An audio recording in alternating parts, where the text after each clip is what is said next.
Hi, in this video you'll learn about utility methods of wrapper classes. Now that you have had some practice with the integer and double wrapper classes, you are probably wondering, what about the handy-dandy utility methods? In this video, we'll go over one common utility method that both the integer and double wrapper classes have. The parseInt method takes in a string and returns the string object as a signed integer.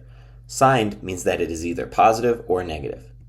In this example, we have a string variable, string num, that stores the string value of 1, 2, 3. Even though this string is made of numbers, if you tried to add something to it, you would get an incompatible types error that says string cannot be converted to int. You can avoid this error by using the parseInt method. You create a new int variable and assign it the value of integer.parseInt. Then you pass in the string you want to convert, in this case string num. All put together, this returns the string value 1, 2, 3 as the int 123. So now if you wanted to add 10 or perform any other mathematical calculations, you could. The double wrapper class has a method that works in the exact same way, parseDouble. This method takes in a string and returns a string object as a signed double, that is, a double that is either positive or negative.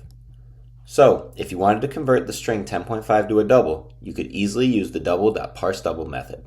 Now that you know about the parseInt and parseDouble methods, it's your turn to use them in your programs.